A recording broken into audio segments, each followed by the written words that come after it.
What's going on, everybody? We're back for episode number 33 of the Real Bodybuilding Podcast, and I'm with my man, Chris Aceto. How are you? I'm relentless. I knew something like that was coming. I'm working in silence. That's my favorite saying that I read about, that people who are quote, up and coming say. They're saying working in silence while they're posting a picture of themselves. While they're posting 500 pictures all filtered of how they look. Is this going to be a rant? Nobody can work harder than me. I'm working in silence. I have a feeling that this entire hour is just going to be you ranting about various social media problems. No, I'm sarcastic. That's all. Yeah, no. I actually don't. I don't have a Facebook page that I've never been to my own. Fan does my Facebook stuff. Yeah. And I don't do anything. I've never, he just posts some pictures, social media, I'm not on Facebook. Do you do your own Instagram? Yep, but I don't follow anyone, and I don't read anything ever. Is that smart? Is that smart, you think? It's brilliant. No, but I mean, because I've had this discussion with a few different people about reading comments and not reading comments, and some people say it's better just to not read comments and just post your own stuff and move on from it. Yeah, I just post pictures of bodybuilders I help. So it's not really like my real life. It's just my, side life of bodybuilding. But I never comment. I never read. It's remarkably rare. The only time I read something is someone actually texts me. Yeah. Like someone say, "Hey, Chris, respond to my something on your Instagram." Yeah. Then I'll look at it. It's funny you mentioned that. I was going to get into that a lot later in the conversation, but since you brought it up, what percentage of your life is bodybuilding? Because this podcast is about. When I bring people on, it's not usually about bodybuilding. I want to know more about the person. So that's kind of why I wanted to have you on. Well, it's 102%, so there's nothing left. I know how much you love percentages. So. No, but getting back to add to the social media is if you're not involved in it, I mean, I have thick skin, but everyone has a spot that can, even if they have thick skin, everyone can get upset about something. So I would just rather not know. I'd like to play like oblivious to it all so that I can concentrate and have the energy that I need to do, in terms of what I want to do with bodybuilding or in bodybuilding, and then, what I want to do outside of bodybuilding. Do you think athletes have that luxury? Because I feel like if you really want to be, if you really want to have a good fan base in bodybuilding, you have to interact with your people. Yeah, they're stuck between a rock and a hard place. Yeah, because if without a doubt, the more you interact with people, the more people are going to follow you, and it may pay off monetarily somehow for you. Mm-hmm. But in terms of being just the best bodybuilder that you can be, it's a big distraction. Yeah, so, I do agree. I mean, you need to make money. I understand that, people. And they need to build the fan base, and that's extremely important too. But at the same time, it's a distraction. I mean, everything is a distraction by definition from something else. Yeah. Bodybuilding is a distraction from my family. My family is, or business is to some degree a distraction from my family. Yeah. So everything is a distraction from something else because you only have so much time, and so much more important than time. People talk about time because we all, we all have the same 24 hours in a day. It's focus and what you do at that time. So, I could kill myself. Last night I read the news for an hour, and I love to keep up on the news. I've always been like someone who wants to know, quote, what's going on. Yeah. Since I was a little kid, but last night I stayed up like an hour reading news, and I'm like, God, it's 1:30. Wasted an hour. What's your go-to with the news? What do you like to read about in the news? I read the New York Times every day. I've done that since I was in college. That's a liberal newspaper, isn't it? Yeah, I'd say it's a liberal newspaper, but I'll read Wall Street Journal, which is a business newspaper, but it has an editorial board that's right of center. Mm-hmm. I don't read Breitbart News, and I don't, What's wrong with Breitbart? And I don't read the National Enquirer. Yeah. Which is ironically owned by, the owner of the Olympia. Okay, so going back to what we were talking about earlier, what part of your life is body? Because you spend a lot of time on bodybuilding. Like, I've never seen a coach. Like, I remember working when we worked together. You were at the Olympia with Sean, and you were still texting me, and I was in the middle of or messaging me back in email, and I was in the middle of my off season, and you were worried about how I was doing. Or no, it wasn't my off season. It was like, I think I was like 10 weeks out from a show. And you were concerned about how I was doing. And I said to you, just don't worry about it, man. You're at the Olympia with Sean. Like, we'll talk about it later. So bodybuilding obviously takes up a huge portion of your life, but it sounds like you have a lot of other things going on. So well, it takes up. So what's that? Was there a follow? Well, I was going to ask what's the other part of your life? Like, what other things that do you have that kind of consume the rest of your life other than bodybuilding? Because I keep hearing about these things, but I don't know them. Yeah, I mean, I obviously, I mean, not obviously. I mean, going back to dedicated, I think you're making the point, dedicated to the people you work with. I'm very dedicated to people I work with, and people who work with me outside of bodybuilding and work. I'm very dedicated to them too, because I always say, you know, I can't survive if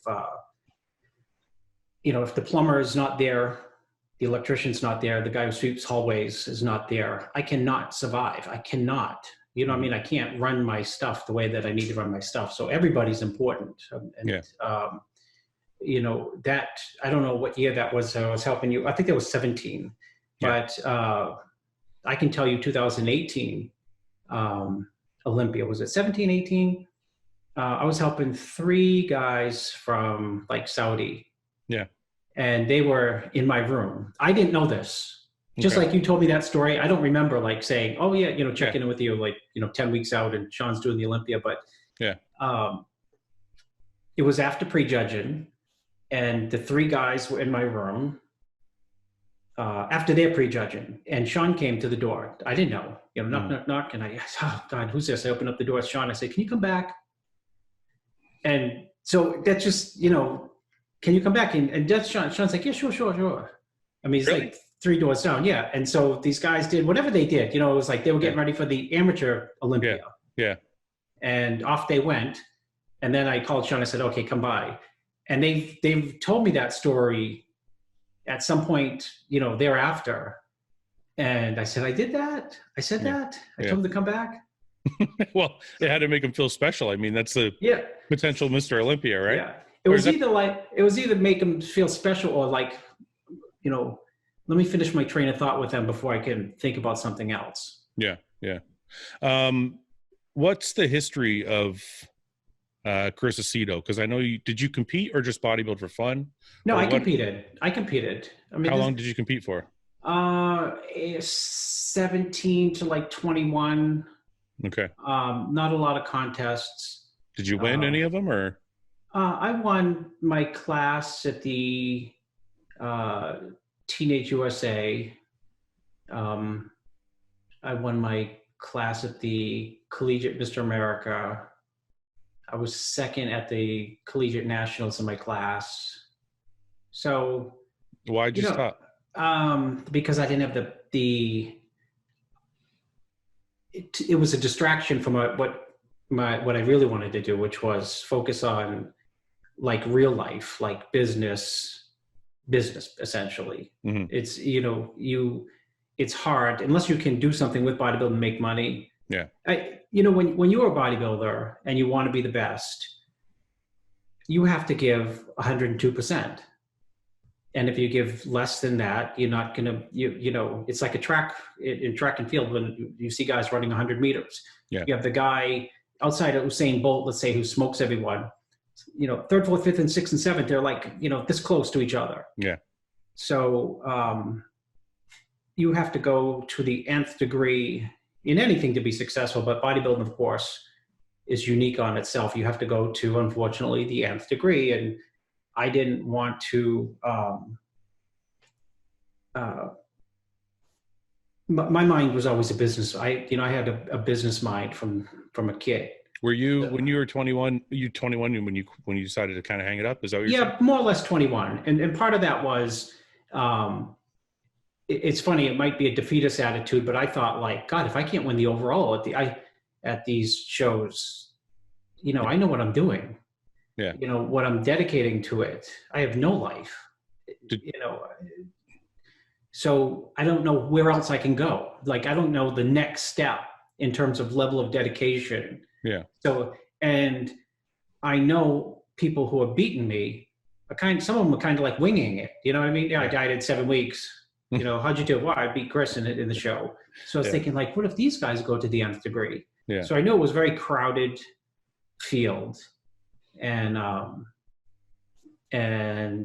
you know, the odd natural progression was, at least with bodybuilding, is when I was in California as a young person, very young, there were opportunities to do things like writing for bodybuilding magazines and doing that type of stuff. Yeah. That I could generate an income from.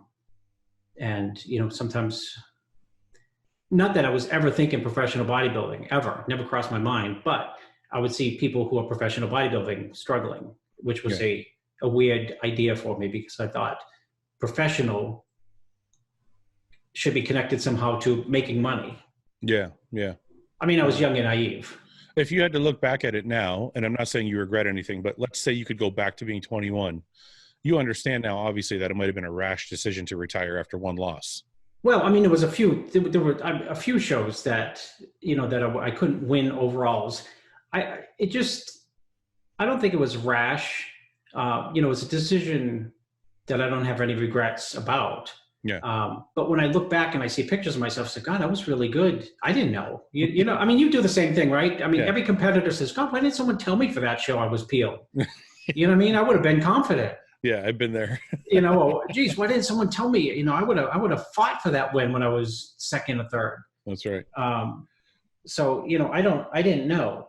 But what I did know is that in my mind, I thought I couldn't get bigger, which is an odd idea looking back, because I was so young. How big were you? Like 200 pounds. On stage? Yeah, on stage, you know, 198, 202. Yeah. But, you know, which was like big enough for my That's frame. pretty big. That's pretty big at 21, and you're only 5'8", 5'9"? 5'9". Yeah, that's pretty big at 21 years old, man. Yeah, I mean, it was big in the context of my frame, you know, small bone, small hips. You know. So did you coach yourself, and you kind of studied this all yourself? No. Who coached? I had Bob Gruskin coach me. So I stole everything from him. I always told him that. I said, I stole everything from him. I mean, I just didn't invent the stuff, right? Yeah. You know, but I think Jay said you had a exercise and physiology background. I did. No, I went to, sitting over there, I can go over and I have I graduated very top of my class in applied exercise science. So I know the science of it, but I don't think bodybuilding science at all. Really? I mean, it is, but it isn't. I mean, it is, of course. Yeah. But it's fluid. You know, it's science, but it's instincts, and it's you know, sometimes this you know, it's not 1 + 2 = 3. Yeah. I mean, as we all know, sometimes 1 + 2 does not equal 3. I mean, you could be dieting your ass off and your weight stays the same and you don't lose 1 pound of body fat and you look worse. Yeah. So that's 1 + 2 = like 19. Yeah. You know? So you stole everything from your coach, and then after 21, you went out to LA to do. Yeah, I'm gonna change this light. Hold on. I went out to. I got lucky. I had a muscular development before Blackman owned it. Yeah. And there was an ad that I knew they were having this bodybuilding camp in New Jersey. I had heard about it. Mm. And the bodybuilding camp had like Lee Haney, blah, blah, blah. It was like this little, you know, bodybuilding camp. Yeah. And the next year they were moving it to LA, and they were looking for people to come out and help. And so you had to send a resume, and there was a prerequisite. You had to have like a PhD. You had to have like real credentials in terms of education. Yeah. You know, you can't be like, I won the nationals and I'm going. You'd be like, I was 8th at the nationals, but I got a PhD in exercise physiology. Yeah. So I put together a resume and I sent it out, put a stamp on it. And one day somebody called me. I thought it was like a joke, telephones, no cell phones. Yeah. And they called from Los Angeles and they said, we think we want you to come out, but you're way too young compared to the people who we hired in the past. They had like 8 people running this thing the year before. Yeah. Now you get to go out and like live with Lee Haney, Rich Gaspari, Barry DeBay. Oh, that's cool. The whole 9 yards. Yeah. Yeah. Los Angeles, Golds. They said, we think you're too young. We think you might be, not educated enough. You're like in your 2nd year or something, like in college or something like that. But one of the guys who owned the camp wants to take a chance on you. So here's the deal. If you come out and you screw up, we're going to put you right on the plane and go home. If you screw up in any way, shape, or form, you're staying 1 day and we're sending you back. Wow. But if you want to come, this was like this December. We have like 500 applicants and we're going to give it to like you. I just couldn't believe it, Fouad. It was insane. Yeah. So I was like, wow. It's kind of like winning the lottery. It didn't hit you until you start buying the stuff. Until you start living in the $1 million mansion. So you get out there and like, oh, there's Lee Haney. And so I get out there and they were true to their word. I get out there and the owner of the camp, Dave Zelon, who went on to produce the Miss Olympia, really wanted to produce the Mr. Olympia, but we wouldn't let him. He said, test drive it with the Miss Olympia. And he had it on TV live as it was happening. So he went on to produce like Major Motion Pictures, which was his, next goal in life. So he knew what he was doing. He called me into his office and he screamed at me. I just met him. Mm-hmm. He said, you F up in this place and I'm sending you back. So I ended up honestly being the best worker they'd ever seen in their lives. One, I'm a Capricorn, which is hard work ethic. But 2, they scared me to death, like scared straight. Like, oh my gosh, if I screw up 1 minute, I'd be like, something starts at 6 a.m. I'd be there at like 5:10. Don't be late. Yeah. And so somehow from there, I was really young, like 19 or 20. And then I ran into, Joe Weider somehow my paths crossed with Weider. Oh, one of the guys who worked at the camp. Yeah. Worked for Joe and asked me to write an art. Can you write? I'll tell you how naive I was. Like, okay, can I write? What type of question is that? Like, can I write? Like, you know what I mean? Can you spell? Can you sing? So I said, yeah. I said, yeah, I can write. And he's, what do you mean? And he said, like articles. And I said, no, I can't do that. And they said, well, why don't you try it? We'll give you like an outline and you put something. And Joe went nuts. He loved it. Okay. And I wrote it on like, I wrote it with pieces. Honestly, you wrote it with a pen and paper and I turned it in. Yeah. And they would have someone on a typewriter. Yeah. Or probably then they would have a computer. They would have some type of like old ass, like, oh my gosh, Commodore 64. Yeah. And so they asked me to write full time or a lot. And they said, we'll buy your computer, just, would you like to do it? So, and that's how I got my teeth into Weider in some roundabout way. Yeah. So you're making money with Weider, and are you in school at this time or not in school? Are you done with school? I was in school. So I'd go back in school. Where at? Springfield College. Okay. And where was that exactly? In Massachusetts. In Massachusetts. Okay. So like, I mean, who wants it? I'd go to LA in the summer and you live there. Would you live there all summer? Oh yeah, I just lived there the whole summer. I stayed at Loyola Marymount University. That's where the camp was. They put me up. They give you your food. They pay you. They just work you like a dog. You work like crazy for the summer. Yeah. And it was like an indentured servant almost. And then I'd go back to college and I'd be like in a daze all year, because I just can't wait to like May to go back up. I mean, who cares, really? Yeah, exactly. Yeah. Just, you know, I'd still get good grades and stuff, but I had no social nothing, because I'd still just like train. Yeah. But then I'd be pumped up to go out to California, you know, and I think sometimes like I'm back in Springfield with like college kids. And I just came from spending the summer with Lee Haney, Rich Gaspari, Barry DeMay, Samir Banout, who I befriended, like whoever was like, it'd be like saying the top 8 at the Olympia this year. So I just want to understand something. So let me get this straight. You go out there in May, you're there until what date? Till August? I'd go out there in May and come back like when school starts, September, September, like everyone would come. Yeah. Are those guys there? Are those guys there living in the house with you, or are they? No, what they would do is they would like Haney or Gaspari, like 1 week would be like the Lee Haney week. Oh, okay. Haney would come out on a Sunday night, and he'd be there Monday, Tuesday, Wednesday, Thursday, Friday, Saturday. Yeah. He would leave, and then the next week would be Rich Gaspari. Okay. And then the next week would be Bev Francis. The next week would be like Barry DeMay with Samir Banout. The next week would be, whoever, Mike Christian. And so how many summers did you do this for? I did that 3 summers. And then the last summer, I ran into Ed Connors, who knew Bob Gruskin, who was my bodybuilding coach. They were friends, and I didn't know what Ed looked like. And I ran into him in the parking lot, and he said, "You want to manage a gym for me?"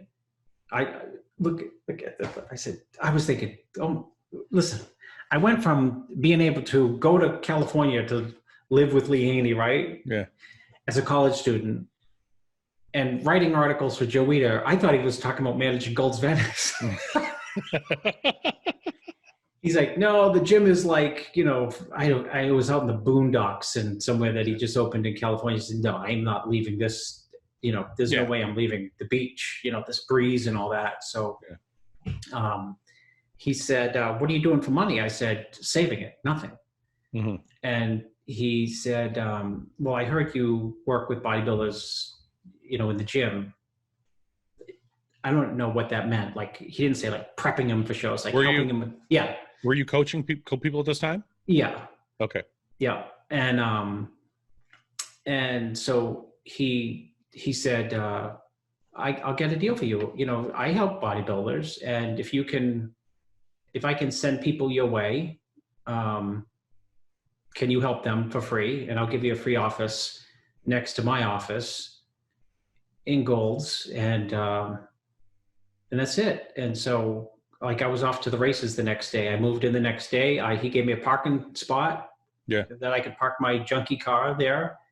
And he gave me an office next to his office where I used his secretary as like my secretary, like Fuad's at the desk, make him wait out there. Yeah. It was like one of those old fashioned things. Like, can you imagine how you push a button? Yeah. You can't see the face, like, and you hear the voice, and his secretary would say, Chris, so-and-so is at the front desk for you. Yeah. And I'd push the button back and I'd say, send him down. And he'd have to walk down. So you went from this little kid working at a camp to having an office at Gold's Gym with your own secretary. In 3 years. Yeah. That's an incredible story. It's insane. So who would say no? Nobody would say no to that. Nobody at that age with that scenario would say no to Ed Connors. No. And my favorite Ed Connors story is at some point I'm working for him, and he says, Gold's had their own nutrition line. And I was so appreciative of what Ed was doing for me. He said, can you go out to Minnesota dead of winter for 2 weeks and go promote the line for me?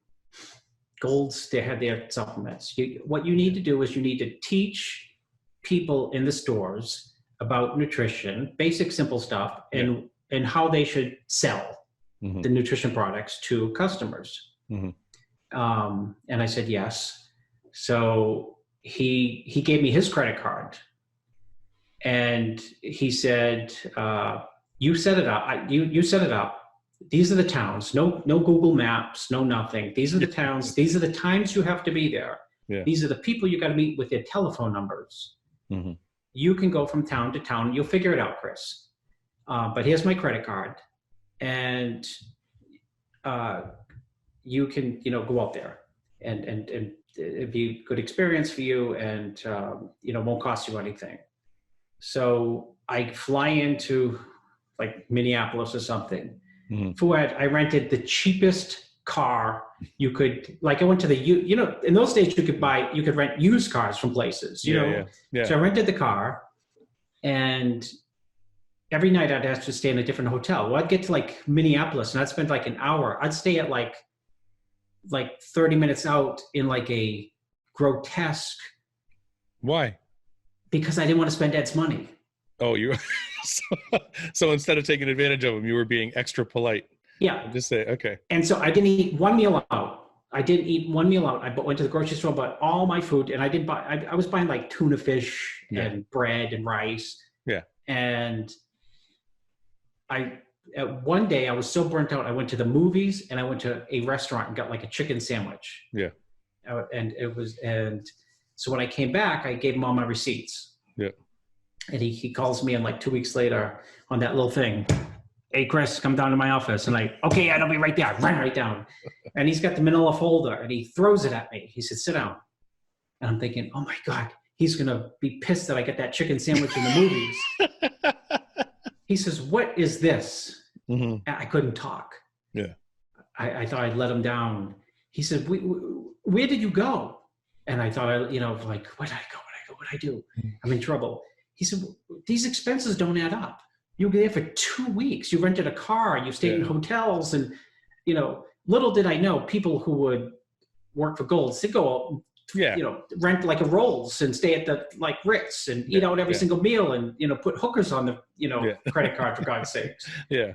So after that, I think he was like forever trusting of me because he gave me his credit card. And I figured if someone gives me your credit card, I know most people would like do something with it. That's right. I did the opposite. I want to continue on with the timeline, but I want to go back to one thing because I've heard this about you.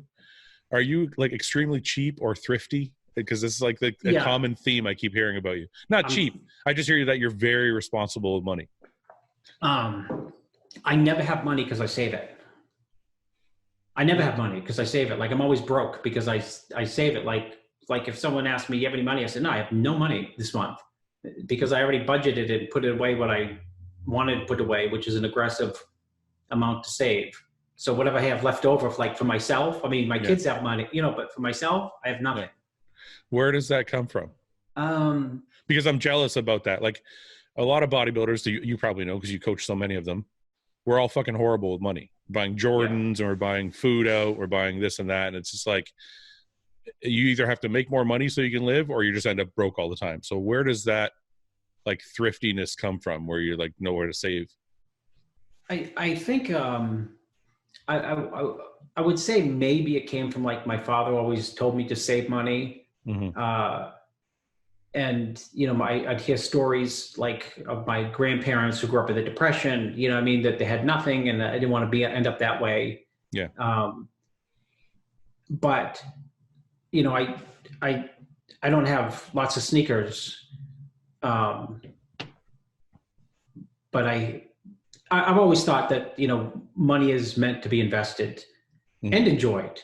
I didn't start actually enjoying like quote having saved my money until I was probably 40, and I saved aggressively from like 22.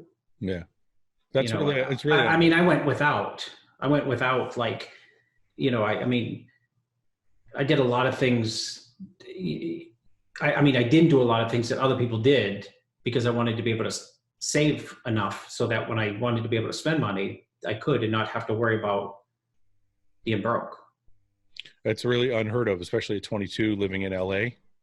I mean, you'd think you'd be, out spending your cash and having fun and doing all this different stuff. So my dad tried to do that to me. I still went the opposite way. My dad was the thriftiest guy in the world, but it's something I didn't like inherit from him. Yeah. So I don't know how you got that. And I don't know, like I keep hearing it over and over again. Cause Jay even did, a video where he uses a coffee cup for his pre-workout. Yeah. And he has a bag of shaker cups in the trunk of his car. He's like, and Dave says to him, Chris would be upset if you used a shaker cup. He goes, I know, that's why I used the coffee cup. So this is a reoccurring theme I keep hearing. So anyways, back to your story. So after you get your job at Gold's, how long are you at Gold's for? I was there like 80, I think like 2.5 years, 2.5, 3 years, 2.5, 3 years. Okay. Yeah. What took you from there? Like, why did you leave there? Well, it's funny. It goes to money. Oh, okay. I mean, I was making good money out there, but I thought it was good. I mean, it was good money, and I was saving it like a crazy man. Mm. And so, and of course, rents were high, right? Yeah. Rents were always going to be high in LA. Yeah. And so I started looking for, I started looking for like a place to buy, because I didn't want to pay someone to live. I wanted to have something of my own. Mm-hmm. And I was just flabbergasted with the prices. It was just like, holy God, am I ever in my life going to be able to buy something out here? It was just overwhelming. Yeah. I remember looking at condos above a 7-Eleven. Mm-hmm. I'm thinking, do I want to live above a 7-Eleven? Yeah. So I had come out, I'm from Maine, and I came out to Maine to do seminars, and it was 88, I believe. Mm-hmm. And the S&L crisis was going on. The S&L crisis was the prelude to the financial crisis in 2008. Yeah. In the S&L crisis, real estate was given away. Mm-hmm. And I came to Maine, and there was a massive crash in the real estate market. And I stayed. The promoter of a gym put me up in this hotel on the beach. Mm-hmm. And I'd never stayed on the beach before. Yeah. And I thought it was just unbelievable. So he said, that's for sale. And I said, how much? And he's like, $90,000. I'm like, what? Yeah. I'll take it. Yeah. Because like in LA, it was like $390 for the 1-bedroom above the 7-Eleven. Yeah. Yeah. So he said, oh, it's a piece of junk. I'll take you, I'll get a real estate broker with you, and I'll take you around. And every single, like the next 3 places I saw, there were 20. I was like, oh, no, I'll take this one. The next one's 130. And I'd be like, I'll take it, but what's wrong with it? Yeah. You know what I mean? Like, it can't be that cheap, can it? Yeah, yeah. So I said, take me to the greatest one that's for sale. Mm-hmm. And it was mind-numbing. And it was 154, 64, something like that. And I said, I'll take this. Yeah. And I took it right there. Done. So the crash helped you, obviously, because you already had your money saved. Yeah. And that was it. I went back to LA and sent all my stuff back. I said, you know what? Do I want to really live in Maine? Not really. But this seems like, it seems like an opportunity. Yeah. So you're back in Maine. You're back in Maine now. How old are you now at this point? 89, 23, 20. Oh shit. 20. This is all like still in your early 20s. Yeah. Yeah. So I mean, everyone in this building's like 64. They're like, is your father, is that, I remember opening the door and this lady following me up and saying, is Jerry your father? I said, no, I bought the unit from him. She's like, what are you talking about? I said, yeah, I just bought it from him. Yeah. I'm 23. I'm living here with all you people. All you old people. Yeah. All the people I did. Yeah. So what are you doing there for work now? Now you're back in Maine. Are you coaching full time, or you still have other stuff going on? No, everything lines up, right? Things work out when you're patient. And so I had no means of income. I was giving up a big income in California to move to Maine, which is probably, in retrospect, not smart. Can I ask you, how does that, you said earlier, is an opportunity, and obviously the real estate market was the opportunity, but how do you just go to no job? Well, I had to figure that out. And I I was so enamored with this living on the beach thing. Yeah. It wasn't like living on the beach and like, it was like living on the beach like you're like a Goldman Sachs executive. Yeah. Yeah. You know, I mean, my father was like, came out and he died and nothing impresses him, you know? So, and so as crazy as it sounds, somehow I was married at the time to Laura Craval, and I didn't know that. How old were you when that happened? I was like 20. I was like 21 when I got married. Holy shit! So all the stuff you're telling me about being in LA and all that, you're married at that time? No, that was all the way up until like until the last year of the camp. So the last year of that 3 years stint at the camp, I meet Laura. Mm-hmm. So you're in May. I have to steal away from Vince Taylor, who's in love with her. Sorry, Vince. Did you really? Were they dating and you took her away? They were at one time. Okay. So wait a minute. So you leave LA and you're in Maine. Does she come to Maine with you? Yeah. We get married and she comes out there, and you know, it's a big move. So probably the income Steve Bleckman sends out Lori Granis. You know, when you're 21, you're very naive. Mm-hmm. And no matter who you are, and even if you think you're not naive, you're naive. Yeah.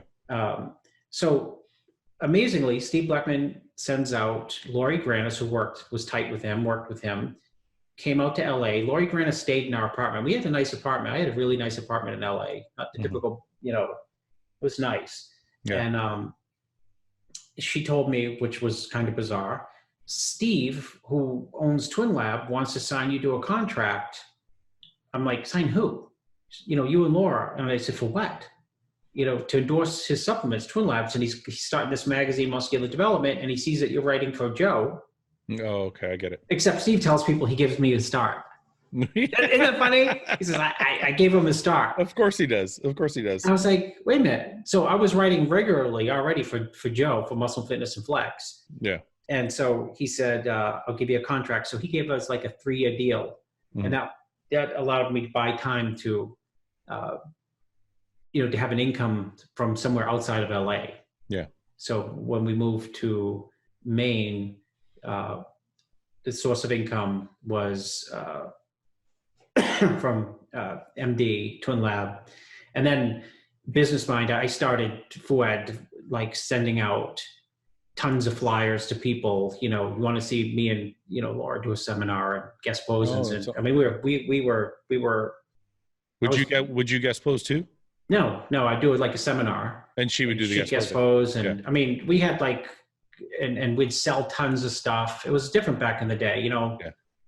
We'd sell tons of clothes. I'd have like Hutskins send clothes to like the Fuad Classic Bodybuilding Show. Say, Fuad, you know, we're coming up there. You know, here's like $4,000 worth of clothes. Yeah. I'm going to get up there and I'm going to try to sell it all. And I would. Wow. Or she would, or we would. And was she a pro at the time? Yeah, she was. She had won the World Championships, which qualified her for the Olympia. And she went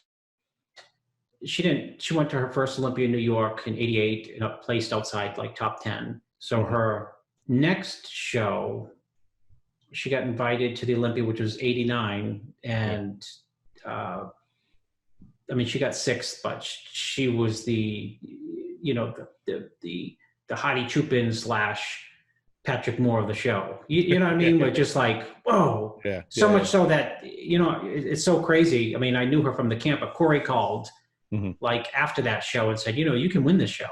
I'm quitting, but you can win it. Really? Yeah. So were you coaching her at this time? Oh, yeah. Okay. How was that? I always ask people about relationships when there's 2 people in the bodybuilding world. How is that as a coach athlete for your marriage? Well, I guess it was fine because I didn't know any better. Okay. You know, I'd never coached a female. The only other female I'd end up coaching years later would be, oh God, she's going to kill me. She won the Wings of Strength 2 years ago. The first year she won it, she was peeled out of her mind. I have no idea. I was going to say Hardy Chopin. Heli. You know Heli? Yeah. Why didn't you train women? Is it just a personal choice, or Yeah. you didn't know? I don't, because I don't want to breach the line of like, I know what would happen if I was coaching chicks, Yeah. they'd be wanting to, kiss me after a week. You know what I mean? I mean, no, because you work with the body, and you said, geez, I'm surprised, Chris, 10 weeks out. I mean, I'm 10 weeks out from my show. That's how we started the show. And you're helping Sean Roden for the Olympia.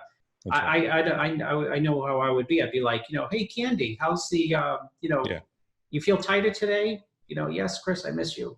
Yeah. So, just to shut that whole, I can't believe people coach. Some guys like it. Some guys like I'm sure they love it. Some guys like that aspect of it. I'm sure they do. Yeah. So how long were you married to Laura for? Good 10 years, maybe. Do you want to talk about what happened? It just fizzled or what? No, I like to keep a lot of my private life private. Okay. Okay. That's okay. Because we're, aren't we, because that's me, one. Yeah. But also, as well as that, is people live, especially now on social media, so outwardly like there's nothing hidden anymore. Yeah. There's nothing private anymore. Yeah. No, I get it. There's no, It's okay. We don't have to talk about it, man. We can move on. Okay. So after you're working for a while, you're doing seminars, you're doing all this stuff. Where do you go from here? What's next after, like, how old are you when you get divorced? 30, 32? Yeah. 30, 31, 30, something like that. So at this point, are you the well-known Chris are you training Jay at this time? Yeah. I started training Jay when I was, I think 24. So he was like 8. Yeah. Cause he was like 18. So he used to come up to visit me all the time in Maine. Mm-hmm. And, I told Jay from the pretty soon on, you will be Mr. Olympia. Really? I told him that. You just knew? Yeah, well, I knew, because I knew, the genetics that it would take. Mm-hmm. And I knew equally well the mindset that it would take. Yeah. And I could be Mr. Olympia for sure, mentally. Genetically, I couldn't. So, I can identify in someone else what it takes.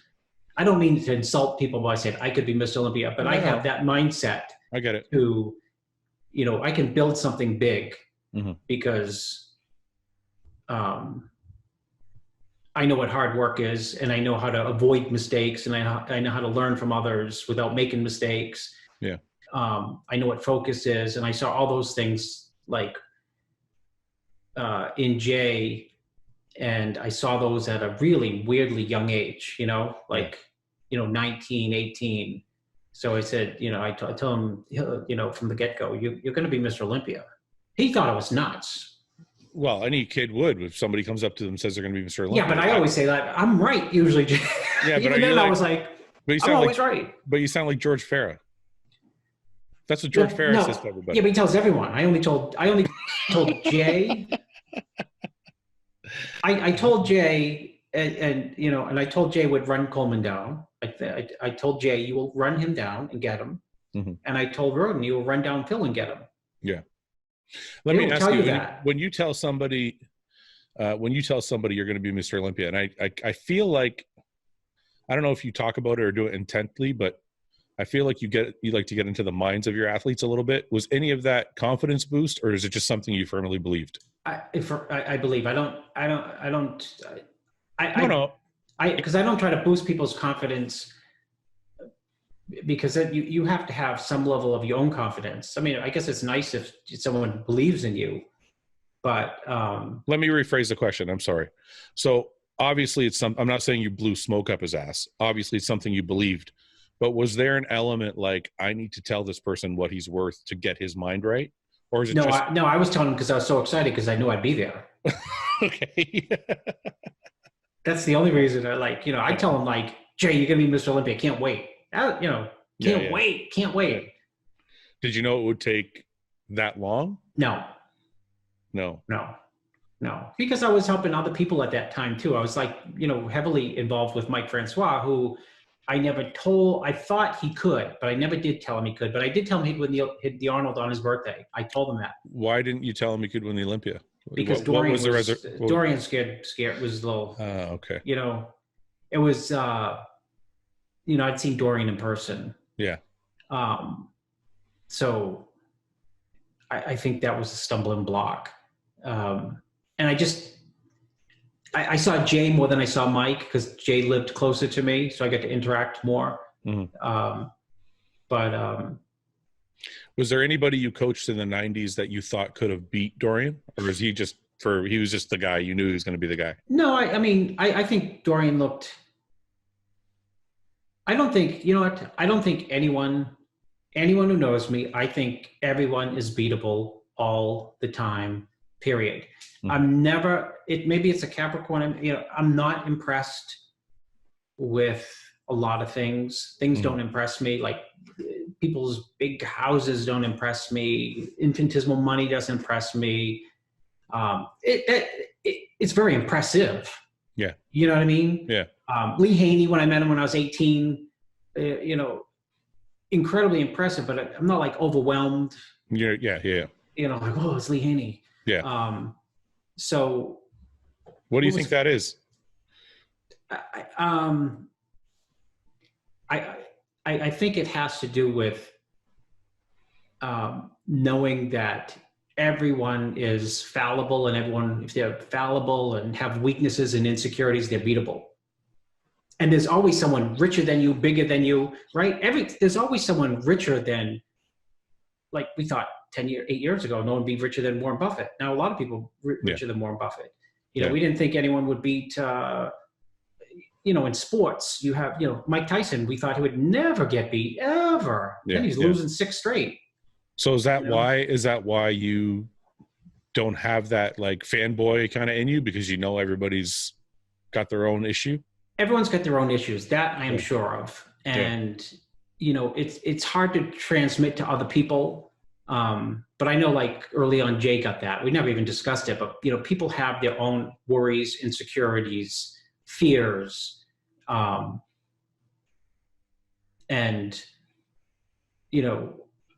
So, I think Dorian was completely, he's completely beatable, but at some point, he may leave the door open. Linda was supposed to be unbeatable, and Laura squashed her a couple times, right on the scorecards. Yeah. Right on the scorecards, not my opinion, scorecards opinions. Yeah. So, I would tell, I think that's important in trying to, to understand the mentality of that everyone is vulnerable. Mm-hmm. And when you understand as an athlete or a business person that people are vulnerable and you don't know what's going on in their head, but a lot of times they're not all cocksure of themselves and got it all together as is on the outside. Mm-hmm. And I think for like Jay to have chased down Coleman, or Sean to chase down Phil, it says a lot about their mentality. Yeah. Because everyone else would have gave up. They've been crushed mentally, Well, we've seen it happen. We've seen guys that should have won and didn't win, and then ended up crushed afterwards. Like the first person that comes to mind is Victor or Nasser. Both of those are 2 cases I can think of where they should have won, or debatably should have won, where they were just devastated afterwards and never kind of came back from it. Yeah. So yeah, you make a good point. Do you think you're kind of, it almost seems like you're kind of above, I don't want to say above is the wrong word, but it almost feels like it's an envious position to be in when you kind of know other people are dealing with their own issues. Because I don't think a lot of people think like that. Yeah. It's because I just text someone I'm helping right now and said, dude, they said, an amateur said, oh, so-and-so is doing the North Americas. Phew. And I said, well, you'll win the USA and then go in the North Americas and kick his ass. Maybe you want to win both. And he's like, I can't believe you said that. I said, well, you got to think that way. I mean, This guy who's going to North Americas, you know what? He hasn't won it yet. He hasn't won the Nationals yet. Hasn't won the USA, yet. In fact, he's bombed at shows. So you know what's in his mind? I'm a bomb out. And nobody would look at it that way. Yeah. So do you ever tell a client if let's say somebody wants to try and get their pro card? So we'll use that example since you're talking to somebody about it. Do you ever tell them you're not ready? Yeah, I tell people to be at that level. Like you'll say to them flat out, like, you're not ready yet. Yeah, all the time. You're not ready for that. People, someone just asked me the other day about how should I expect a place in this show? And I say, you should be, they actually said, should I win it? What do you think about first call out or something? I said, it is not going to happen even with me. If you move in with me, it's not going to happen, period. So get it out of your head. Yeah, get it out of your head so that you can be realistic. Yeah. That doesn't mean that you can't aspire to be in the first call, but you are not, you're just not ready. I feel like coaches nowadays, because coaching has changed a lot since I started. I'm sure it's changed a lot since you started. I feel like coaching nowadays is very fragile. Like a lot of coaches won't say that to their clients. So you don't fear losing a bunch of people because you're too honest? I don't fear, I always say, if every single person stop working with me tomorrow, I'll replace them with 10 new ones and you'll see superstars. Because that's just the way my life has been with helping bodybuilders. Yeah. I remember doing an interview with Dave Palumbo. I said, Dave, it was like 2009. I said, I'll have another Mr. Olympia, 212 and open. Mm-hmm. And he said, who is it? I said, no idea yet. No idea, Dave. He doesn't remember that. I wish he had the clip, Yeah. I had Jay on my podcast. Unfortunately, the file was corrupt. So the best interview I ever did didn't get posted. But in that interview, I asked Jay about 2009. So it's kind of interesting you brought that up. How did that, I know you guys are have a mentor kind of brotherly relationship almost. Mm-hmm. How did that affect you? That he went with, sorry, for those of you who don't know, I should explain. For those of you who don't know, Jay worked with Hani in 2009. How was that on your relationship, and how did that affect you with him going to Hani? It was surprising, but, very surprising, but, I'm the type who I can say right here is, I didn't make Jay, but there's no one who had a bigger influence from 19 years old to, I tell people this is, and they fall into my trap. I said, it was me, by the way, who helped Jay win the Olympia in 2006. Yeah. And he could have won in 5. He could have won in 05. Mm-hmm. It was close, but he won in 06. And people say, oh yeah, Ronnie was on the way out. And I said, he beat him in 01. That's true. Think about that. People are like, what are you talking about? I said, every single judge, with the exception of one, had Jay winning the prejudging and the finals. Mm-hmm. So he beat him in that bodybuilding show. And that was the unbelievable 98 Coleman. No one will ever beat him. 99. No one will ever beat him. 2000. No one. I said, we'll see. We'll see. And I have a picture. Yeah. A Polaroid picture of me taking a picture of Jay and Coleman 2000 in Italy. Mm-hmm. I said, Jay, get in this picture with Ronnie. And he said, why? And I said, because he's never going to beat you again. Wow. Because I saw on the tour vulnerability in the physiques. Yeah. And if I told people that, he said, you're such an ass. You don't know what you're talking about. No one's ever going to beat Coleman. Jay can't compare to Coleman. Well, funny, I just went to 3 or 4 tour shows that Jay got second. Yeah. And at least one of them, Jay could have easily won, and no one would have blinked a wink, blink, whatever. Yeah. And so I said, I want that picture so that I can keep it, which I still have. Mm-hmm. And I said, hey, that's the last time Coleman ever beat you.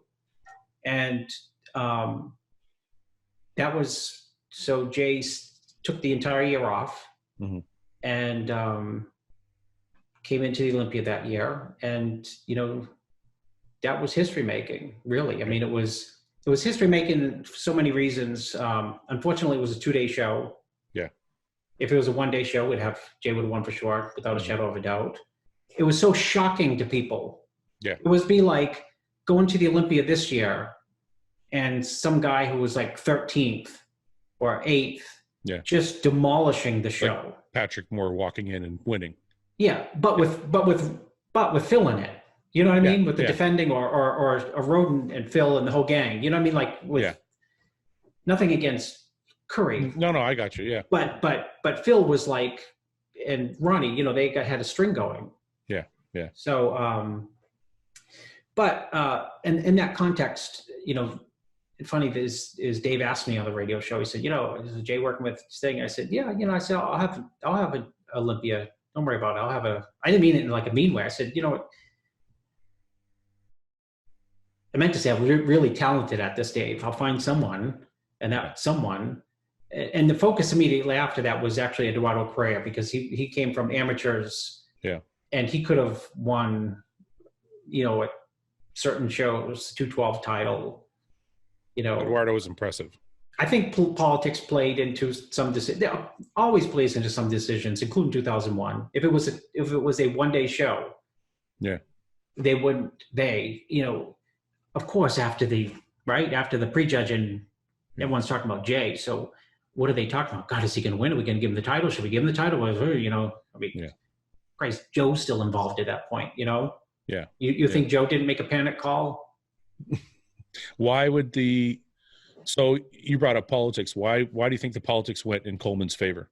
I think Joe I'm guessing, but I wouldn't be surprised if Joe had the Miss Olympia under contract. Jay was not under contract with someone else. Oh, I see what you're saying. You know? Yeah. So people will be shocked to hear that. You think, well, some people will be shocked to hear that. Some people think politics is alive in bodybuilding, and I'm just saying the judges did the right thing the first day. Yeah.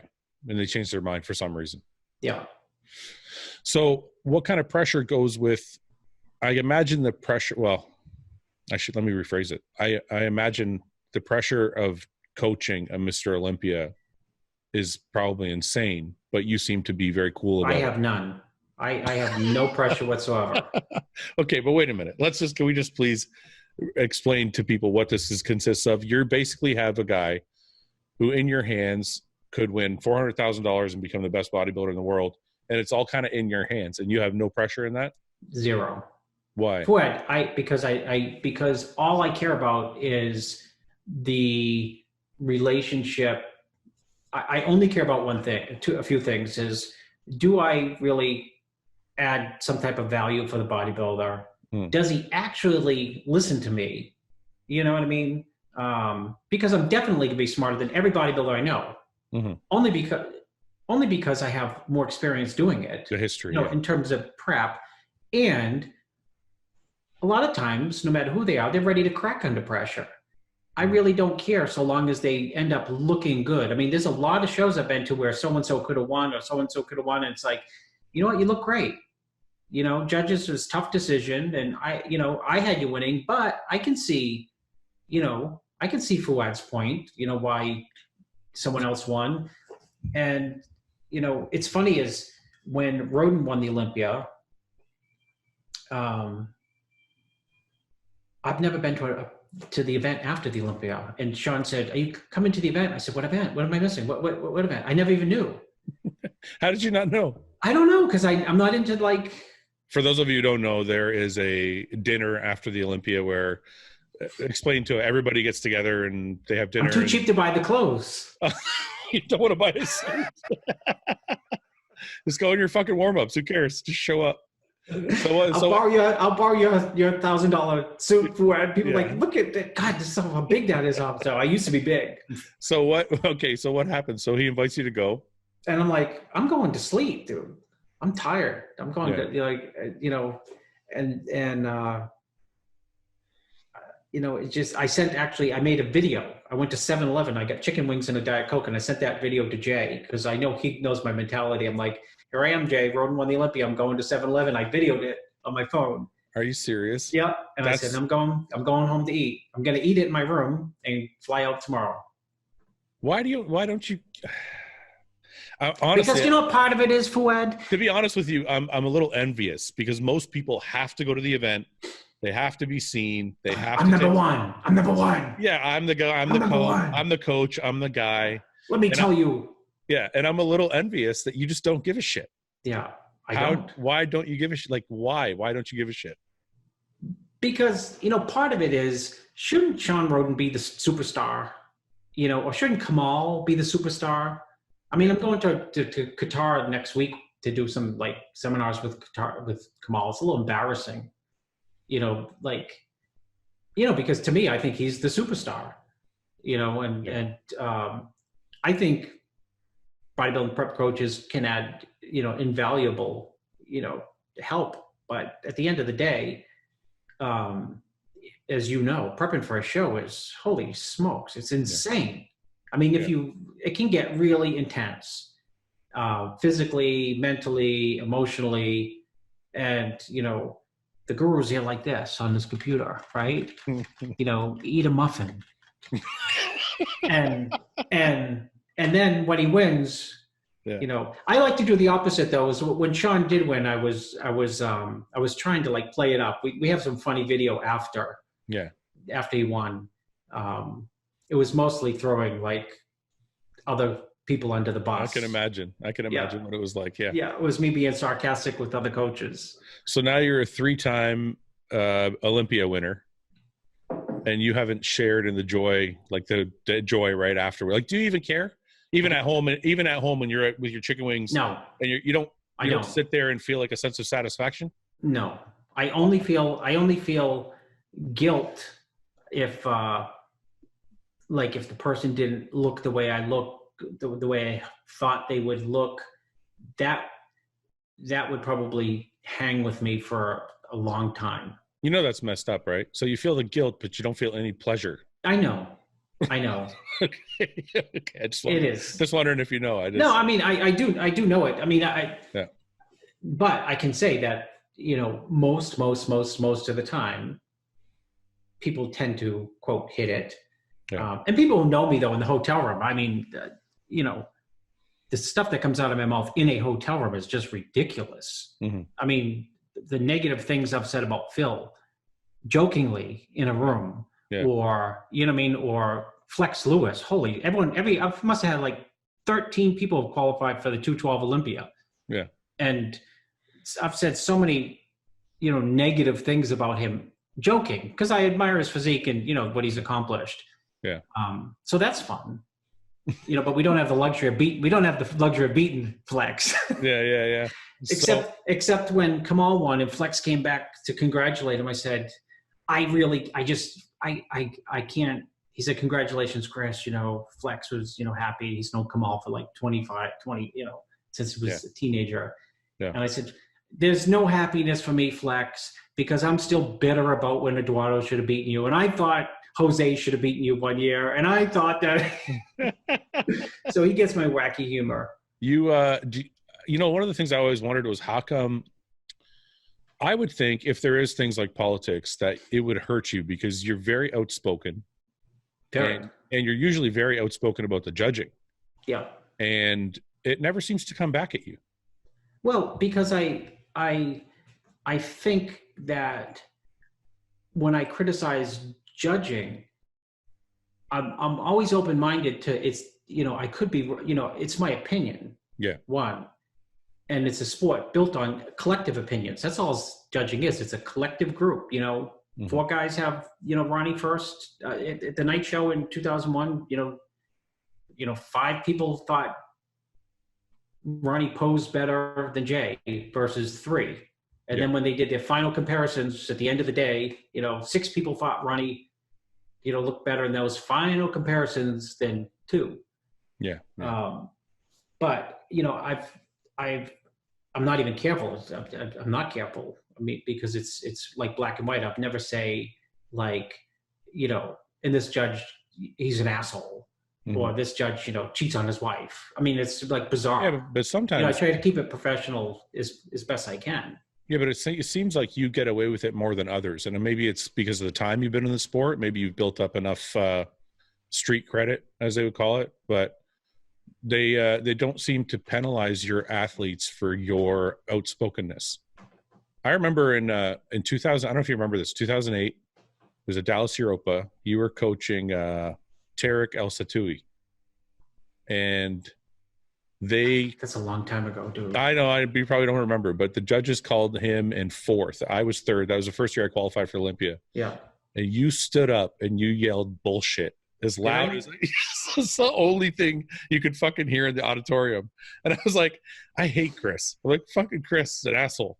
That's all I could think for like 5 years. Was that, I wonder why I was saying bullshit about his placing or? No, his placing, because he beat me and you were coaching him. And who won that show? Tony Freeman won. Dennis James took second. Oh, okay. Now I remember the show. Yeah, and I took third. Anyway, that was my recollection of Chris for the first, beginning of my career. That's all I knew about you. But somehow, even if I found that no matter what you said or did in any interviews or anything like that, nobody ever penalized you for anything you said. So you just kind of lived above it. You know what I mean? Yeah. I'm glad I'm able to. I mean, I just, people ask me my opinion, we do a wrap up and I try to, I do two things. I'm always trying to analyze what I actually see. Mm-hmm. And generally I don't filter what I see. Yeah. And the second thing I try to do is I try to annoy other people. Because I know how thin-skinned other people are. So Fouad, I mean, as everyone knows, he has problems with his fullness coming, holding it through just something like that, because every bodybuilder is going to say, I couldn't hold my fullness through the prejudging. I thought he faded in the last call out and, and I'll do this. I don't know what he might, probably I don't know, could have been a screw up on a Thursday or Friday with his, carb load. Maybe there wasn't enough sodium during the load, or maybe he pulled it out too, and it's like, because there's 1,000 variables, right? Yeah. And the bodybuilder runs back to his room and thinks like, oh, maybe I should have been fuller. Maybe I should have Where been did I mess up? Yeah.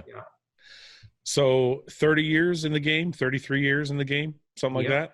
It's insane. How long is it going to be before you say, I don't want to work with these guys anymore? They're all fucking crazy. Well, they are all fucking crazy. And I told Jay says, how long are you going to keep going? And I said, the minute I don't like it, I will stop it. So you're still enjoying it?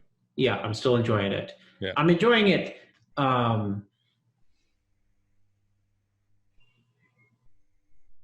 little bit less, but I still I really enjoy the process. And I enjoy, helping someone achieve a physique that they thought they couldn't get. Mm-hmm. I mean, I just helped someone. I mean, I can go through a list and I don't need to name names, but, just someone who I just helped won a big show, amateur show, at least his class. Yeah. And, I mean, he'd been smoked in these shows, you know what I mean? And here he is winning it. Yeah.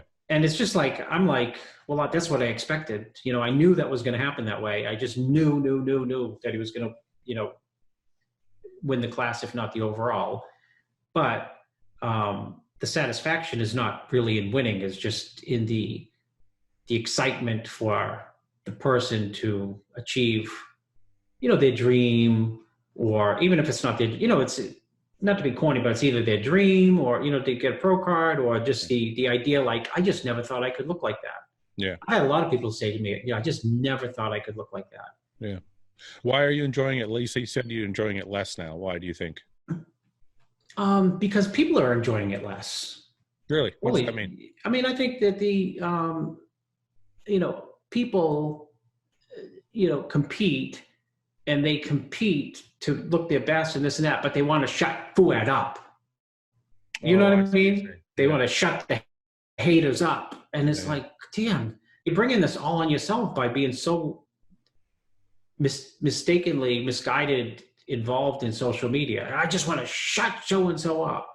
Someone sent me today, did you see what so-and-so said about you? And I said, well, that's what my success does to them. It just drives them nutty. I mean, someone's talking to I don't even know about, you know what I mean? It's just talking negative about me. And the person who sent it, I said, just don't send me those things, because it makes me not enjoy it, Yeah. Did you study psychology at all? Well, no, but I took psychology courses, and they said that most bodybuilders that you deal with will be crazy. It's actually Fouad. You know what I've realized today? I'm dead serious. Bodybuilders are crazy. Yeah. But most people, most quote regular people, when you peel away the veneer, because I deal with people out in other things. Yeah. Yeah. And they're equally as crazy as bodybuilders are crazy between, God, he's beating his wife, and, bodybuilding was it. Oh, that's the trend. Right? Yeah. And this guy's like 140 beating his wife. Yeah. Or the recreational drugs, or just cheating on their spouses, and it's just. I used to think bodybuilders were special because it was especially crazy. No, but it's just more evident. I think it just no, because we're around it. Yeah. So that's who we know. That's who we know. Like if you were like working at a 9-to-5 job in a suit and tie, and we were doing a show on like office politics. You'd be like, oh, everyone in the office is nuts. I don't even know how this company stays afloat. Yeah. And you'd hear the back, What? How many clients you got right now going into the Arnold? Let's talk about that before you go. Just two. What do you got? Patrick Moore and Sergio Oliva. Okay, both are extremely interesting. I just had Patrick on yesterday or the day before, and I think I have Sergio coming on next week. What's going on with Sergio? Sergio looks like he ate another human. Yeah. Did you work with him all off season? No, I'm not a big off season guy. Okay. It's other coaches steal my clients that way by saying, all the gains are made in the off season. You know what I say to that, Fuad? I said, you know what, dude? You can make all the gains you want in the off season. If you don't know what to do on Thursday night when you were holding water, you are toast. So all those gains in the off season don't mean shit. And my expertise is knowing the body. Yeah. It's not science. It's experience. And I have guts, and I don't worry. Like, geez, I wonder if I should have Fuad do this on Thursday. I could care less if he looks like shit on Friday or great on Friday. Most likely I'm trying to get him to look great on Friday. But if he looks, I'm willing to roll the dice and do what I think, or my gut tells me is best for him to look great on Friday. So, I don't do off seasons with people. I mean, some people I follow. I like to follow them sometimes. How many coaches are stealing your clients? Let's go back to that real quick. Oh, who wouldn't want to have the people I work with? How about that? That's the answer. Who would not want to have the people who I have worked with? So you think they're leaving because they're kind of alone in the off season and they're lonely, so they go to a different coach? I think coaches feed them bullshit. Yeah. Because Chris doesn't know training. Chris is a pencil neck. Chris really doesn't know what he's talking about. Chris doesn't know anabolics. Chris doesn't know, Chris just got sodium. Chris gives too much diuretics. Chris doesn't give enough diuretics. I mean, I've heard the whole 9 yards. But you don't have a cookie cutter system, do you? No, I have not. It's not even, this guy just asked me the other day. He said, you just changed my diet. I want to know why so I can learn. I said, you will learn nothing from me. Because everything I do is 100% from my gut, and I do say this to myself all the time. For what I said, no one's doing what I do. Yeah. I mean, a lot of times I don't even write shit down. I get like, this is Sergio Oliva's diet. It's pages and pages of shit, but I don't even look at it. It's just hard to explain. Like, just send me the picture, Sergio. I'll tell you if we got to gas it, or lighten up. So. The question was about Sergio. I've been working with Sergio a long time, and usually, not always, but sometimes, he's been like 12 weeks out. I'm like, God, he's small and fat, and he ends up looking good. Yeah. And I ran into him at the Olympia. We did the wrap up together, and he's great, right? Yeah. He's like, he's quotable all day long. Yeah. Yeah. I asked him, who was I said, we were talking about, I had to get my digs in, of course. And I said, who was, I said, Rolly looked like it was sponsored by Poland Spring. Who's held more water like that? Who's a big guy in the top 5? Yeah. He said, Ramy last year. Don't miss it a beat. But we were doing the interview, and I kept on looking at him, I kept on looking at him, and I thought, God, he's big. Yeah. Because usually he's not. Yeah. So this was the first year he had, quote, an off season where he focused himself on bodybuilding, you know, adding mass, fewer distractions. Funny, we started with distractions. Yeah, I know. Social media, fewer distractions. I think he's comfortable in his skin. I think he's always been comfortable in his skin, but you know, when you get really comfortable with it, you know, who you are, what you're doing, what you plan to do, it makes a big difference. And so just his natural starting body weight was big. Yeah. Whereas wasn't he like 305 or something? 305. He was 305. Yeah. And I mean, he looks really good right now. You know, he's got a month. Yeah. And he's in really, really, really, I mean, I think he could be ready in a week. Really? And he has, Cormier went out there to move in with him. And I used to help Cormier when no one knew Chris Cormier. Yeah. That was like 30 years ago. So me and Chris go way back. Yeah. And we have a really good relationship. I have a lot of respect for Chris. And I like him as a person. I just feel comfortable with him. Yeah. And when he told me I'm going to go help Sergio, I thought that, you know, that's what he didn't say I'm going to coach him. I'm going to go drive. He said, I'm going to help him. And there was a lot to be said in that sentence. He's going to help him. Yeah. And he's, Sergio's been looking good, but since Chris got there, you know, things have really clicked. And isn't it funny, Fouad, that people always say, I know people who train with Sergio who thought they trained hard. Like, I train hard. Then they train with Sergio and they said, holy shit. Yeah. Wow. I got smoked. And then Sergio trained with Chris, and first thing out of his mouth was, oh my God, he's killing me. Yeah.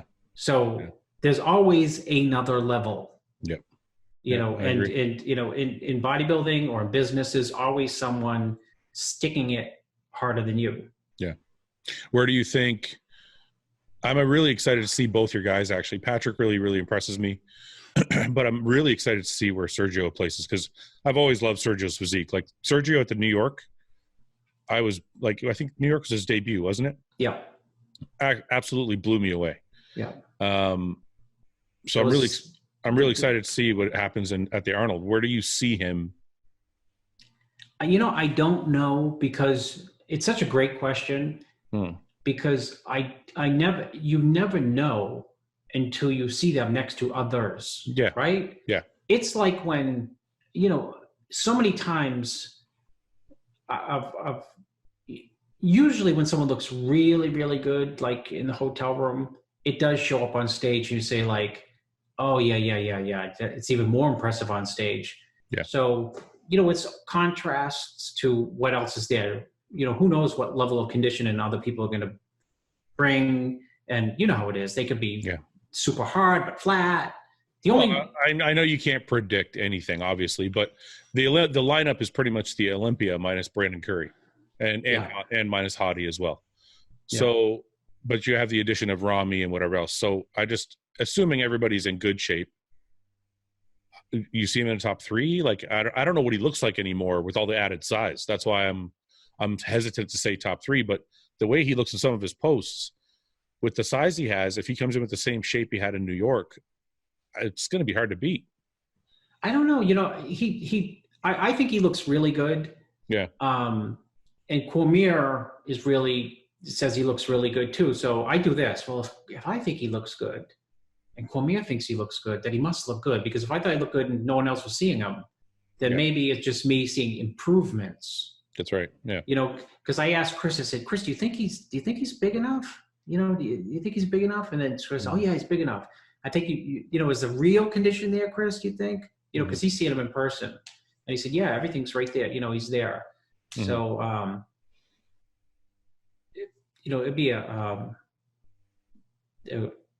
you know, interesting to see how it plays out. It plays out on the comparisons. That's what's exciting about it is,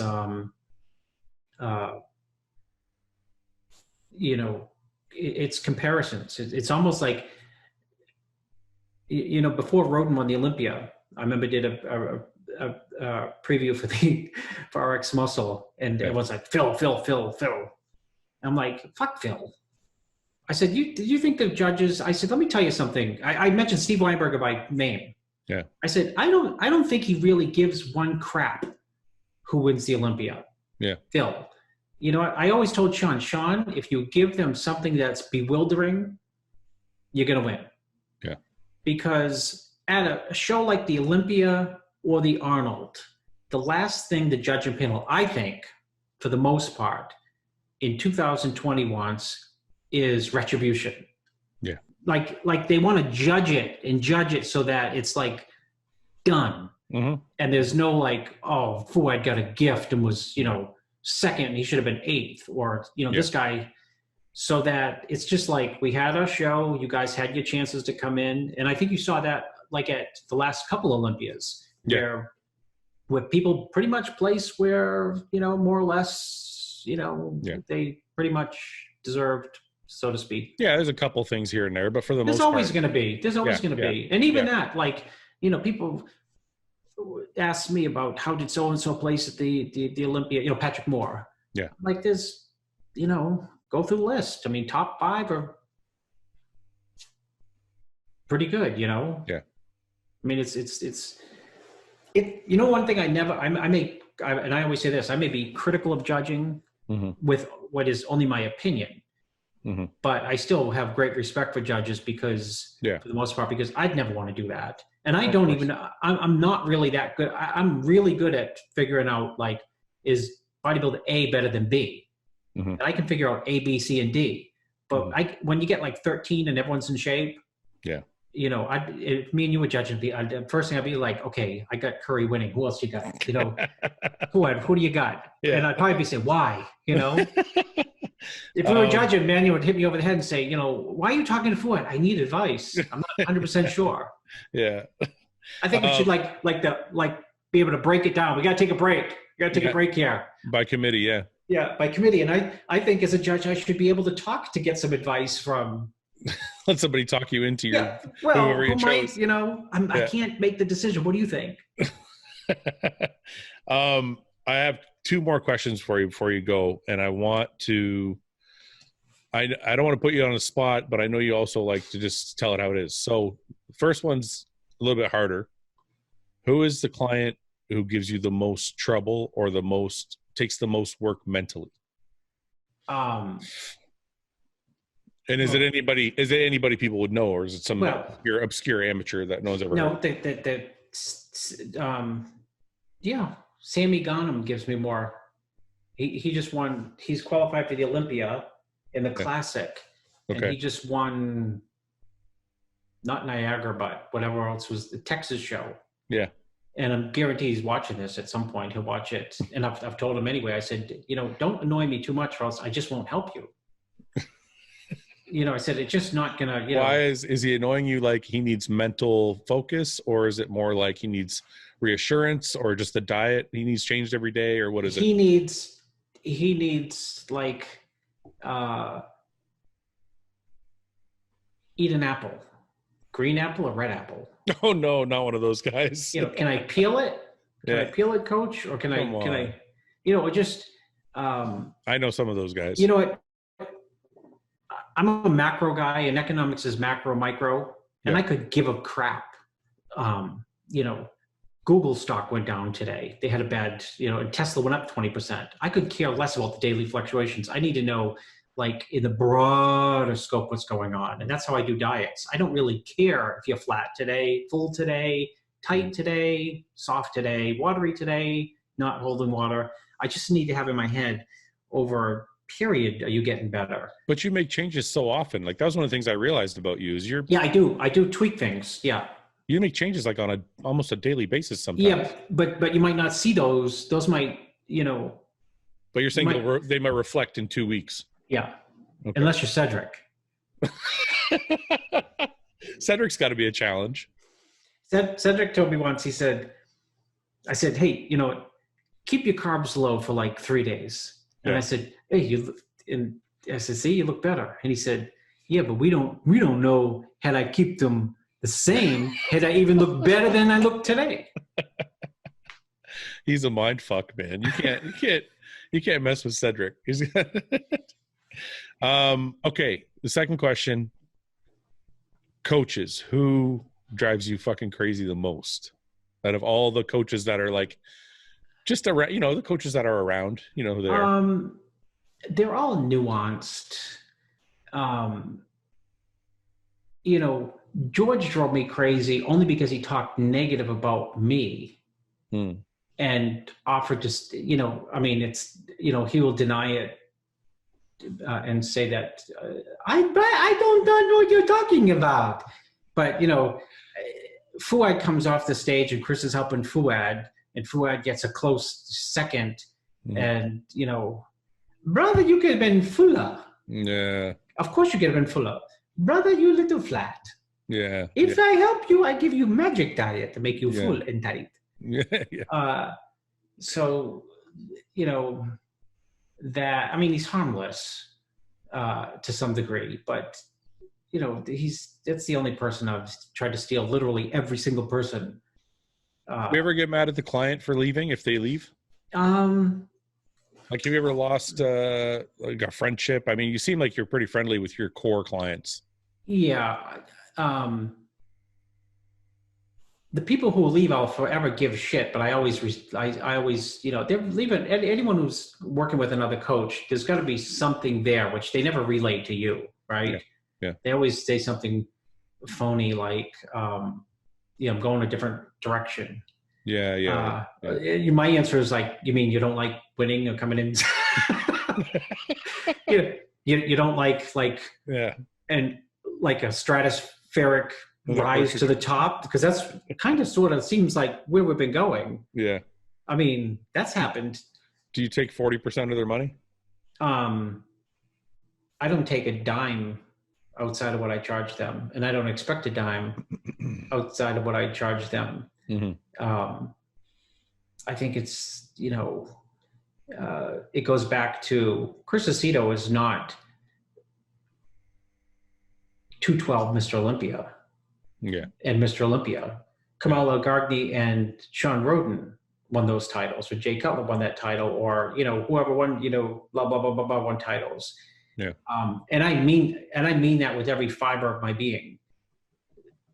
And I don't like the idea.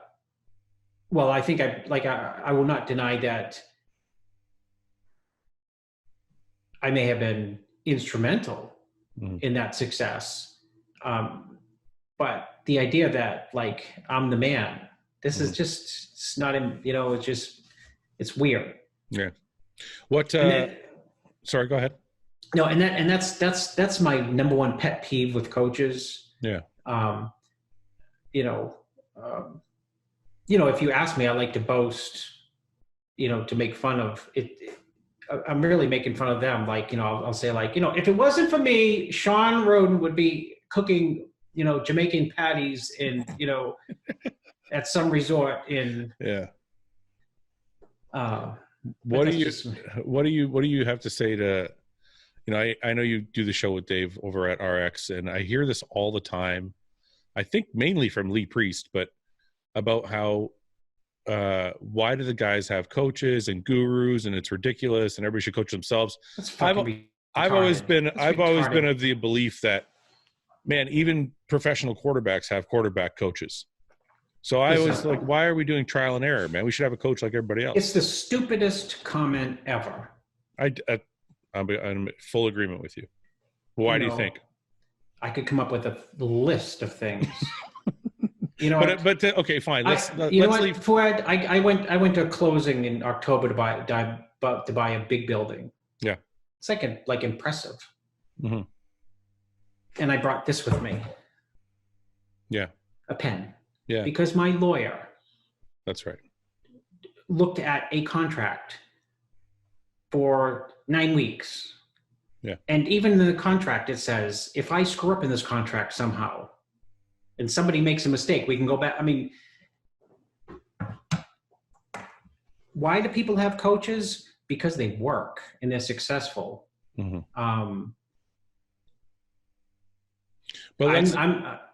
sorry, I don't want to interrupt. I just want, let's leave Lee out of it. Let's talk. I get this from like regular Joes every day. If you're a professional, why do you need a coach? That's what I hear all the time. Because we talked about,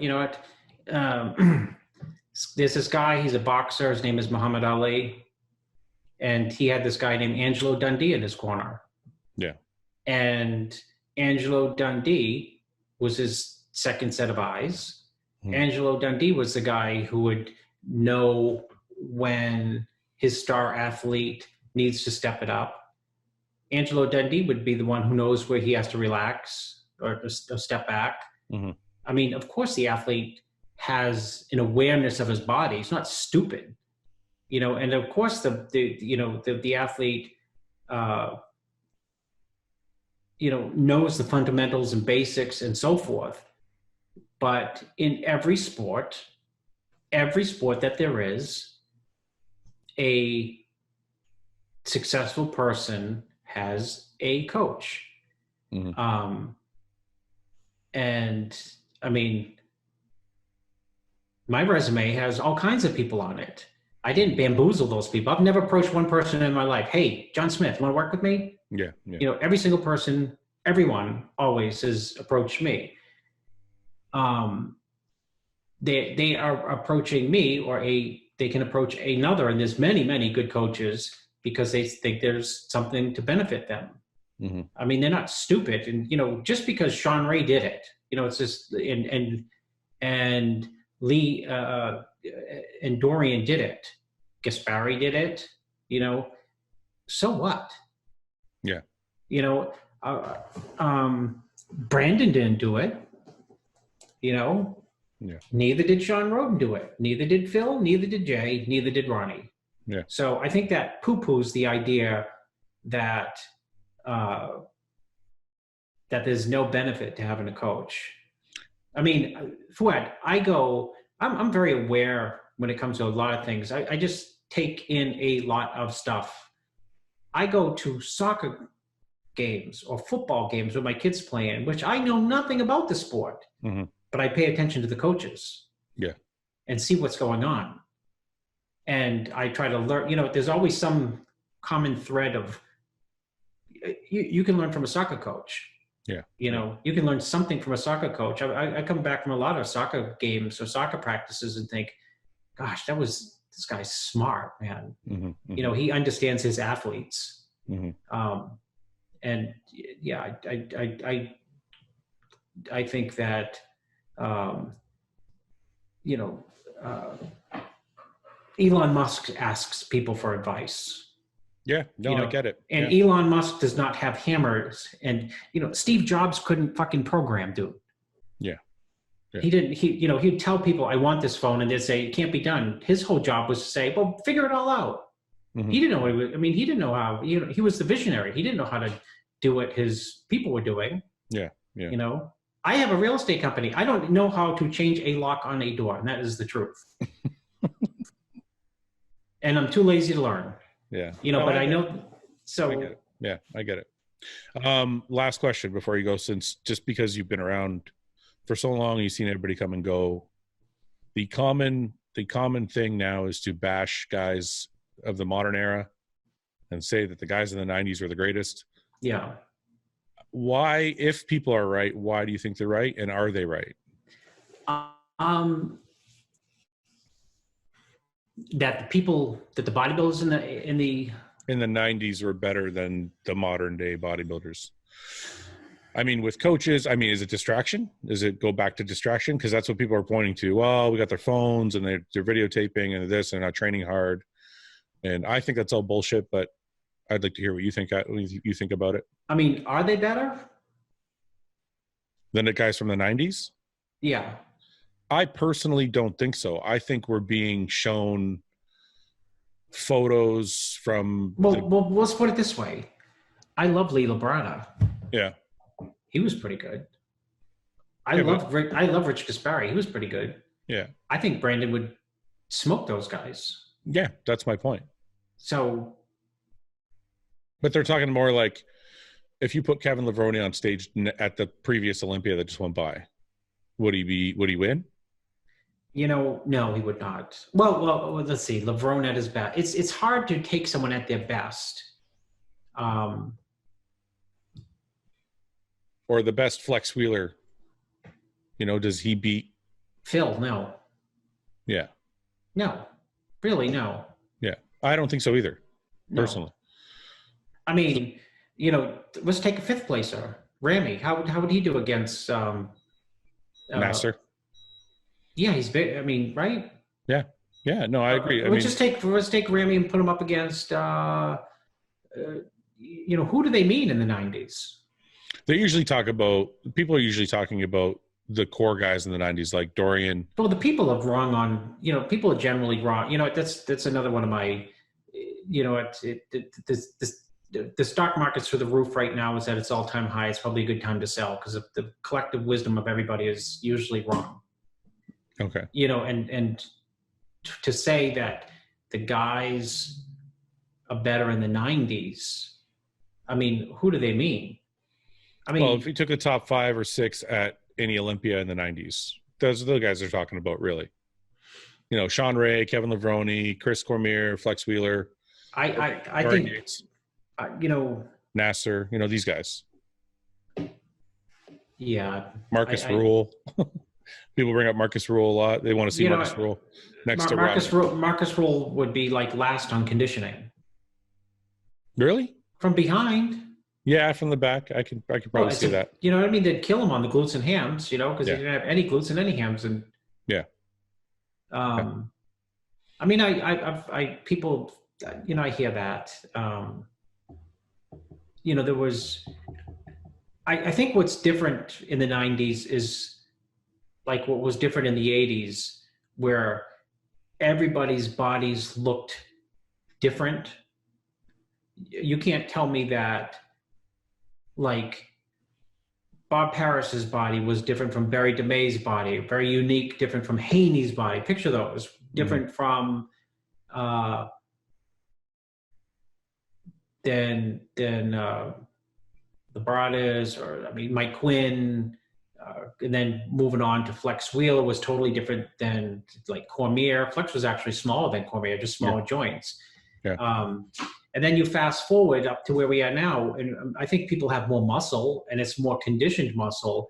I just think things blend more in terms of, like, people don't have unique bells and whistles, which is a reason why when it peeled out of his mind, Roden shows up at the Olympia. It's so unique looking, right? It's almost like a throwback. Yeah. Or Cedric is a throwback, or like Patrick Moore. Why people get excited about Patrick, I think, is because it didn't look like people were used to seeing, where, the taper's not quite there as much. While the body fat's down, the water level's down, the deep separation is not there in the quads as much. So I think people feel nostalgic over the 90s physiques because maybe they had not better conditioning, but the physiques looked different. Maybe that is pushing the envelope related. I don't know. What do you think? I actually, that's my main thing that I tell people. It's not conditioning. I think we've gotten too big. Yeah. I think we've gotten too big. I think the physiques were definitely nicer looking. They're more streamlined. I'd say 94 and 95 backwards, probably where there were nicer physiques then, but this is what they kept rewarding. I mean, they kept rewarding Ronnie. Ronnie would get bigger and they reward him. Ronnie would get bigger and they reward him. So everybody's just trying to keep up. Well, so, Jay would say, truth be told, we were all better when we were smaller. That was a great quote. Well, when I spoke to Jay, I said to him, I thought 2001 was the best look he ever had, in my opinion. Like that was stone. To me, that was the best Jay Cutler. He still, because I feel like everybody's, and this is just my own theory, but I feel like everybody's body has a limit. It does. Where it does. Once you break that limit, your stomach starts to grow and things start to look, and you kind of throw off everything. Yeah, and then people start giving you advices like, you got to go gluten-free because the stomach is, it's, or you got no apple sauce.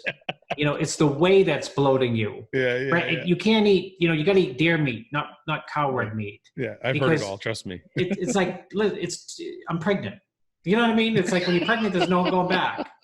You know, it's when the physique changes, and it does change, and it's unfortunate. And everyone, listen, it's one of the things on my mind all the time. And people who work with me will tell you, you know, when it comes to, you know, the mint juleps, as Samir would say, you know, Chris is always like, less is better. And it's not necessarily less is better, but if you lose you can get bigger, but if you lose the way the body's, the aesthetic, it don't matter how big you get. Yeah. And I'm thinking with Patrick Moore, take your time, take your time, take your time, take your time, take your time, take your time. I'm thinking with Sergio, take your time, take your time, take your time, take your time, take your time. Because I don't want to, I mean, I could, and you know, I can tell you people that I've worked with that, and you know, I just don't want to say, but I can say, you would know right in your mind if I said it. Like, you could picture their physiques, you know, in 2011 versus 2018. You say, oh, 2000. If I show you pictures in 11, you say, holy shit! If he showed up this way, said, I was 2 pounds less than he is now, but he's supposed to have more muscle now, and people think he's more freaky now. Yeah. But look at the difference. You said, oh God, the 11 look would destroy the 18 or 19 look. Yeah. And in my mind, I think, gosh, maybe we just push the envelope, you know, you get sucked in. Look, it happened to me. I'm the first person to tell people, like, I thought my best look was around 240, 245. When I got up to 255, 260, it didn't look as good. My obliques kind of grew out, and waist got a little bit blockier, and the weight's got to go somewhere. Yeah. So, no, I agree with you about that point. The physiques looked better.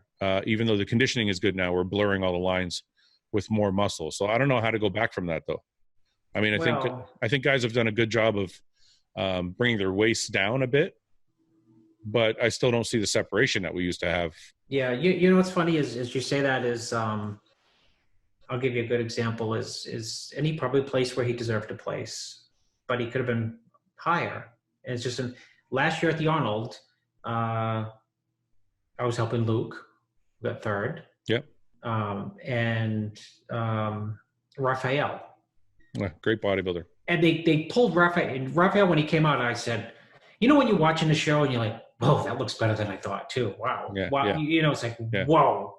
Like, the condition was so spot on, especially in relation to other people. Yep. And I thought, Jose was next to me, and Jose's my right-hand man. Yeah.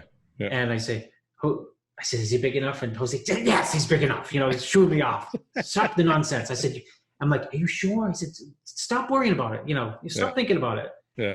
And I saw them, they gave him a great first call out, like close to like the, you know, very close to, they had him in a better call out than Luke, meaning they had him close to Brandon and Bonac, who looked tremendous. Both of them looked tremendous. Yep.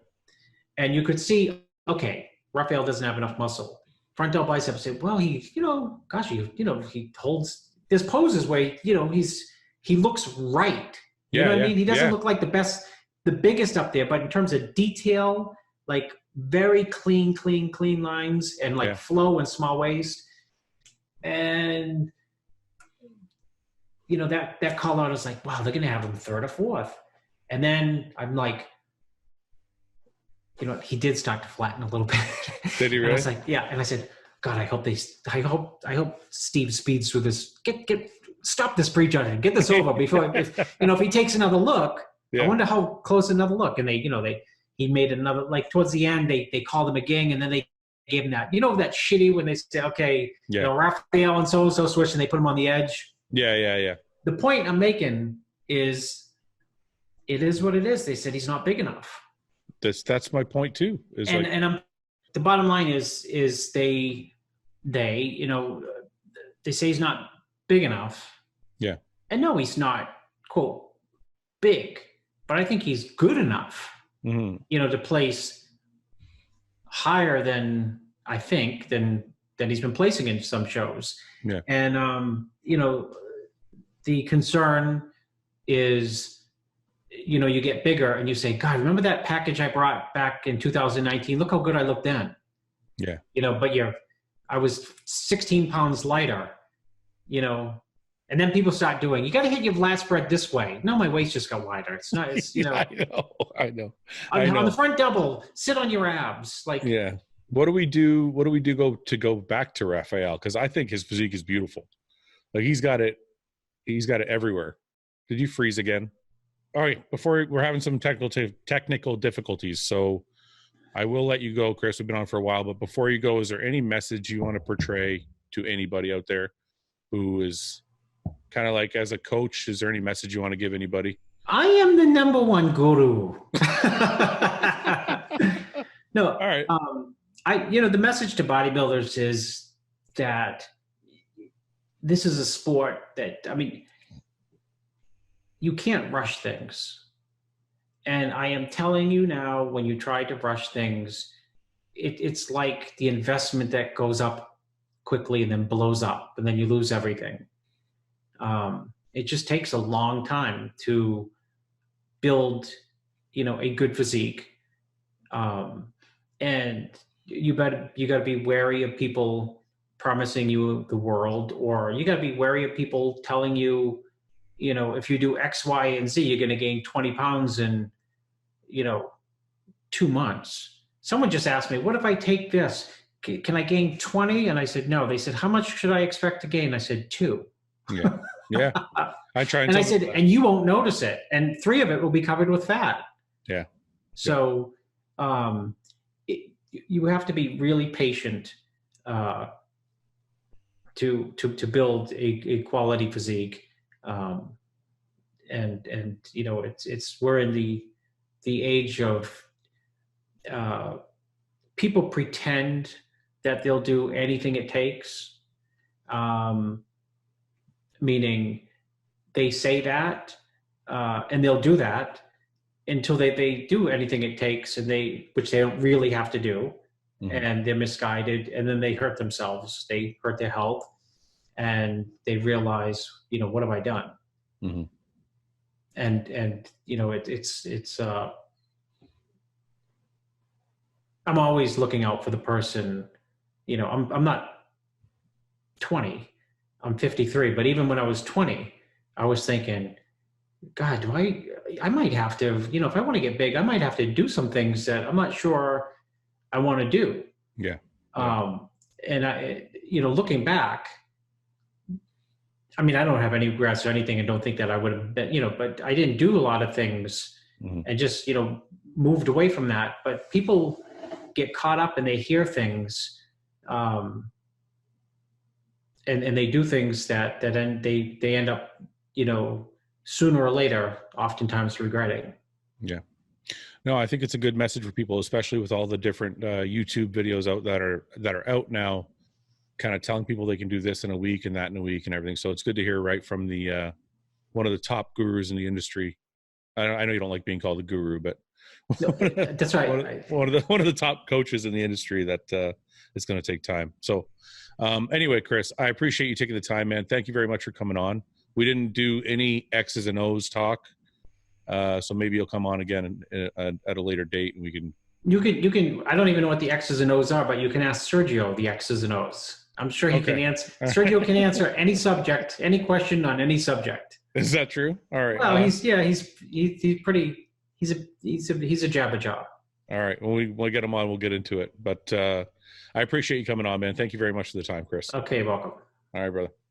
Bye bye.